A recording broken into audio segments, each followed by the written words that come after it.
Oke, perkenalkan saya Sabrina Rahmah dari Universitas Cakrawala. Kali ini kita akan membahas materi mengenai probabilitas dan penerapannya dalam ekonomi dengan tujuan sebagai ujian akhir mata pelajaran matematika bisnis. Oke, yang pertama adalah mengenai konsep probabilitas. Jadi, apa itu probabilitas? Probabilitas itu menjelaskan tentang mengukur peluang terjadinya suatu kejadian. Probabilitas digunakan untuk menjelaskan seberapa besar kemungkinan suatu peristiwa akan terjadi dalam kondisi tertentu. Nah, probabilitas juga memiliki beberapa syarat, yang dimana probabilitas adalah angka antara 0 hingga 1, dimana 0 berarti kejadian tersebut tidak mungkin terjadi, dan 1 berarti kejadian tersebut pasti terjadi. Semakin mendekati 1, semakin besar kemungkinan tersebut akan terjadi. Rumus dasar dari probabilitas adalah jumlah kejadian yang diinginkan dibagi dengan jumlah seluruh kemungkinan kejadian. Kejadian yang diinginkan adalah hasil spesifik yang kita cari. Lalu seluruh kemungkinan kejadian adalah total semua hasil yang mungkin terjadi. Contoh soal sederhananya adalah sebuah dadu yang memiliki 6 sisi bernomor 1 sampai 6. Lalu kita akan mencari berapakah probabilitas munculnya angka 4. Nah, kita akan mencari probabilitas angka 4, maka kita akan memasukkan 1 sebagai jumlah kejadian yang diinginkan. Karena di dalam dadu hanya terdapat satu buah angka 4, lalu jumlah seluruh kemungkinan kejadian. Karena dadu tersebut memiliki 6 sisi, maka kita bagi dengan 6. 1 per 6 hasilnya adalah 0,1666, atau jika kita ubah menjadi persen, itu sebesar 16,67%. Selanjutnya tentang jenis-jenis probabilitas. Ada dua jenis, yaitu jenis teoritis dan empiris. Yang pertama, kalau untuk yang teoritis, itu tuh berdasarkan logika matematis dan asumsi bahwa semua kemungkinan hasil memiliki peluang yang sama. Contohnya, sebuah koin dilempar, berapa probabilitas munculnya gambar? Nah, probabilitas munculnya gambar itu memiliki rumus jumlah kejadian yang diinginkan dibagi jumlah seluruh kemungkinan kejadian. Jadi, jumlah kejadian yang diinginkannya adalah 1, yaitu berapa kemungkinan gambar akan muncul, dan jumlah seluruh kemungkinan kejadiannya adalah 2, karena koin memiliki dua sisi, jadi probabilitasnya sebesar 50%. Lalu bagaimana dengan yang empiris? Probabilitas empiris ini dihitung berdasarkan hasil percobaan nyata atau data yang dikumpulkan. Kadang hasilnya bisa berbeda dari probabilitas teoretis, terutama jika jumlah percobaan masih kecil. Nah, perbedaan penting dari probabilitas teoritis dan empiris ini, probabilitas teoritis biasanya hanya menghitung satu kejadian, sedangkan probabilitas empiris itu menghitung lebih dari satu kejadian. Lebih banyak kejadian, percobaan kejadian yang dilakukan, maka lebih memungkinkan hasilnya. Contohnya, sebuah koin dilempar sebanyak 10 kali dengan hasil gambar angka, gambar-gambar angka, gambar angka, gambar-gambar angka. Berapa probabilitas munculnya gambar? Karena kita sudah mengetahui hasilnya, koin itu telah dilempar, maka kita menggunakan rumus jumlah gambar yang muncul dibagi dengan jumlah seluruh percobaan. Maka probabilitas terjadinya gambar adalah 6/10 atau 60%. Lalu permutasi. Permutasi adalah susunan elemen-elemen dalam suatu urutan tertentu. Urutan dalam permutasi ini penting ya, elemennya tuh sangat berpengaruh urutannya, maksudnya butuh diperhatikan. Artinya, susunan berbeda dari elemen yang sama akan dihitung sebagai kemungkinan yang berbeda. Permutasi dari n objek yang diambil dari r objek sekaligus dapat dihitung dengan rumus sebagai berikut, di mana P adalah permutasi, N adalah jumlah kejadian yang dapat dipilih, dan R adalah jumlah kejadian yang harus dipilih. Kita masuk ke contoh soalnya. Terdapat 3 buah buku, A, B, dan C. Berapa banyak cara kita bisa mengatur 2 buku dari 3 buku tersebut? Kalau kita cari, karena A, B, C itu termasuk angka yang mudah, masih sedikit ya, kita bisa menyusun dengan AB, AC, BA, BC, CA, CB. Jadi ada 6 kemungkinan susunan. Tapi kalau kita masukkan ke rumus, kita bisa menggunakan rumus 3 faktorial dikurang 3,2 tutup kurung faktorial. Nah, maka hasilnya adalah 6. Ada 6 kemungkinan dari cara menyusun 2 buku dari 3 buku. Lalu kombinasi. Kombinasi adalah pemilihan objek tanpa memperhatikan urutan. Jadi dalam kombinasi, urutan elemen itu tidak penting, hanya jumlah elemen yang dipilih. Kombinasi dari n objek yang diambil dari r objek dapat dihitung dengan rumus sebagai berikut, di mana keterangannya masih sama, C untuk berarti kombinasi, N adalah jumlah kejadian yang dapat dipilih, lalu R adalah jumlah kejadian yang harus dipilih. Kita ke contoh soal. Oke, lagi dari 3 buah buku A, B, C, akan dipilih 2 buku. Berapa banyak kombinasi untuk memilih buku tersebut? Ingat, dalam kombinasi urutan tidak penting ya. Jadi kita tidak berpengaruh. AB atau BA itu sama saja. Jadi kemungkinannya ada 3 kan, AB, AC, BC. Itu untuk angka sederhana. Jikalau angkanya banyak, maka kita bisa memasukkan ke dalam rumus, yaitu 3 buah buku sebagai 3 faktorial. Nah, dan akan dipilih 2 buku di sini untuk N-nya. Akan dipilih 2 buku, dalam kurung kita kurangi 3 dikurang 2, tutup kurung untuk faktorial, dan hasilnya adalah 3. Nah, itu tadi adalah dasar-dasar dari probabilitas. Sedangkan untuk penerapan dalam ekonomi bisnis, biasanya kita akan hubungkan dengan variabel acak dan nilai harapan.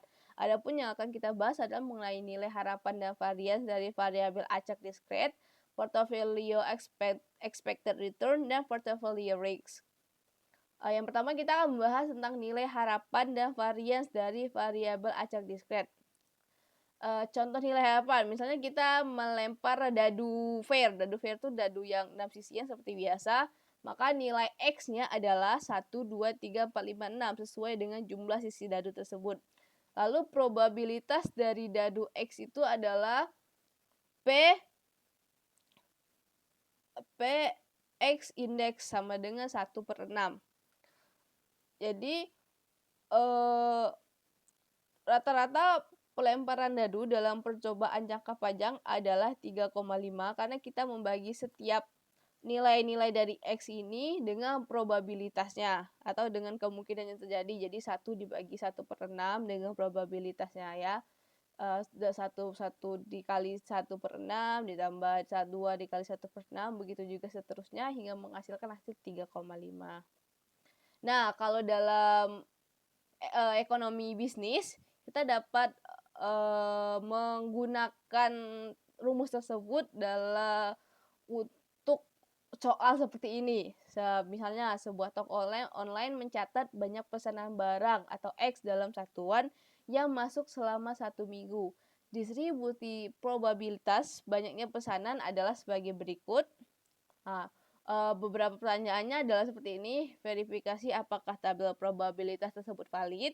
Nomor 2, hitunglah harapan atau ekspektasi dari banyaknya pesanan barang selama 1 minggu.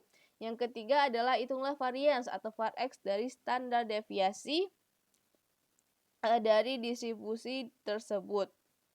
Lalu berapa probabilitas bahwa seminggu toko menerima paling banyak 2 pesanan. Yang pertama kita cek dulu atau verifikasi dulu validitas apakah tabel tersebut termasuk probabilitas atau tidak, karena syarat dari probabilitas adalah harus bernilai 0 sampai dengan 1. Jadi jika kita jumlahkan di sini probabilitasnya yang bagian tabel bagian bawah, maka masih bisa menghasilkan angka 1, jadi ini bisa disebut probabilitas. Lalu yang kedua kita mencari nilai harapannya dengan rumus seperti berikut. Nilai harapannya adalah sigma dari 5 dengan X sama dengan 0 dikali probabilitas X. Nah, jadi kita tinggal, karena X-nya 0 di sini, jadi kita tinggal memasukkan setiap nilai-nilai yang ada di awal ini ke dalam limitnya, yaitu X sama dengan 0, tinggal kita kalikan, lalu dihitung, maka menghasilkan angka 2,3. Lalu kita akan menghitung varians dan standar deviasi dari tabel tadi ya. Jadi rumus varians adalah ekspektasi X kuadrat dikurang X kuadrat juga. Lalu kita akan menghitung seberapa ekspektasinya. Tadi sudah diketahui ya, hasilnya adalah 2,3 nilai harapannya.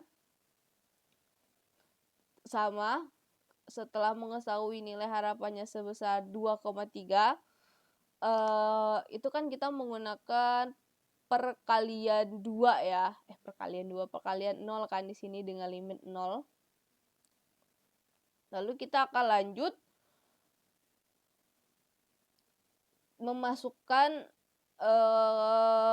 X tersebut di sini.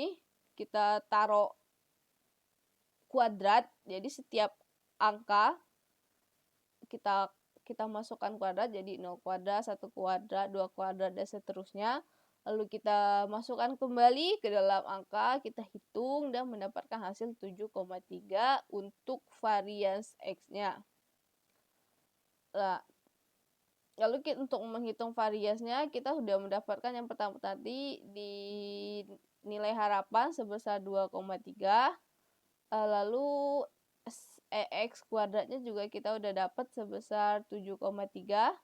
Nah, tinggal kita masukkan rumus untuk variasnya. Jadi 7,3 dari sini dikurang 2,3 pangkat 2 sama dengan 7,3, 5,29 sama dengan 2,01 itu untuk variasnya. Lalu untuk standar deviasinya, kita tinggal mengakarkan hasil dari variasi sehingga didapatkan standar deviasinya sebesar 1,42 kuadrat setelah diakarkan.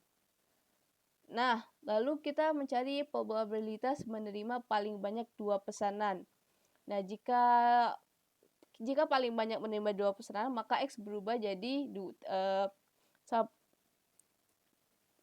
kurang dari sama dengan 2. Maka kita masukkan ke rumus probabilitas X kurang dari sama dengan 2 sama dengan X sama dengan 0 tambah 1 tambah 2, karena hanya batasnya hanya sampai 2 ya. Lalu kita masukkan ke rumus sehingga menghasilkan angka 0,6. Jadi kita dapat simpulkan bahwa probabilitas toko menerima paling banyak 2 pesanan dalam 1 minggu adalah sebesar 60%. Nah, berikutnya kita akan membahas portfolio expected return. Portfolio expected return adalah rata-rata tertimbang dari expected return masing-masing aset dalam portofolio dengan bobot yang mencerminkan proporsi investasi di setiap aset. Untuk rumus portfolio expected return adalah sigma N dengan indeks sama dengan 1 untuk menghitung proporsi bobot investasi pada indeks aset ke I, biasanya ini akan diketahui di soal, dikali expected return dari aset ke I. Nah, lalu N adalah jumlah aset dalam portofolio yang nanti biasanya akan diketahui juga dalam soal. Kita akan langsung masuk ke contoh soal.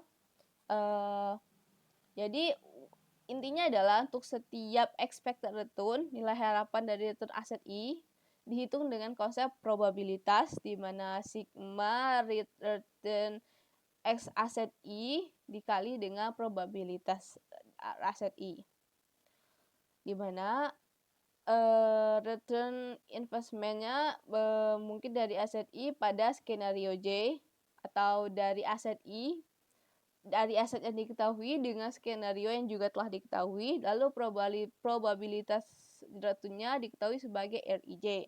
Dengan demikian, nilai harapan portofolio adalah agregasi dari nilai harapan return masing-masing aset dan mempertimbangkan bobot investasi. Kita langsung masuk contoh. Misalkan ada 2 aset dalam portofolio. Yang pertama ada sebesar 10% dengan bobotnya sebesar 50%. Lalu yang kedua, asetnya expected return-nya itu sebesar 15%, tapi bobotnya juga 50%. Ini tinggal kita masukkan ke dalam soal ya. ER dan W1 yang ini expected return langsung dikali dengan W1. Jadi kita langsung kalikan semuanya masing-masing.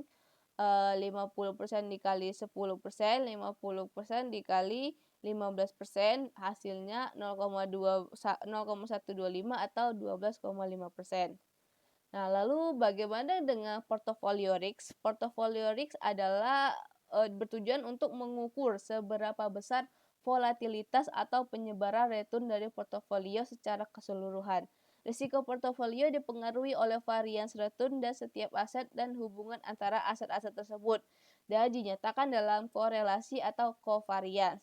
Rumus untuk risk portfolio risk ini dengan dua aset diberikan oleh seperti ini, varians sama dengan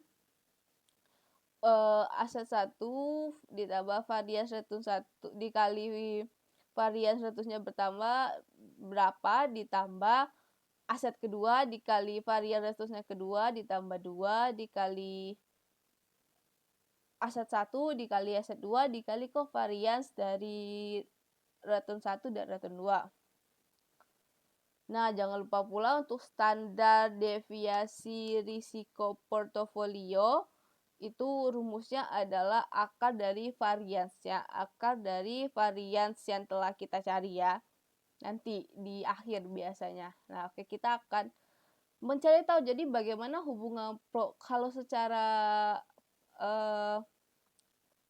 probabilistik ya, covariance ini dihitung menggunakan probabilitas skenario seperti ini, di mana sigma J atau itu tuh menghitung return masing-masing aset dalam skenario J dikurang dengan ekspektasinya dikali dengan return yang kedua dikali dengan probabilitas skenario-nya. Begitu. Oke, kita masuk ke contoh soal. Yang pertama, aset yang pertama itu sebesar 0,4, variannya 4% dengan bobot 50%. Yang kedua 0,9, variannya 9% dan bobotnya 50%. Lalu covariance-nya sudah diketahui yaitu 0,02. Jadi kita tinggal mengalihkan saja ini 50% kita ubah ke desimal dan jangan lupakan pangkat 2-nya sesuai dengan rumus. Kita kalikan 50 dikali 0,4 lalu 50 dikali 0,9 ditambah 2 dari covariance-nya dikali 50 bobotnya dikali 50 dikali 0,2 lagi covariance-nya. Setelah dihitung akan mendapatkan hasil 0,042. Lalu standar deviasinya kita akarkan 0,042 itu mendapatkan hasil sekitar 0,206 atau ketika dibulatkan itu menjadi 20,6%. Baiklah, itu saja materi kita mengenai probabilitas dan penerapannya dalam ekonomi. Semoga bermanfaat. Terima kasih.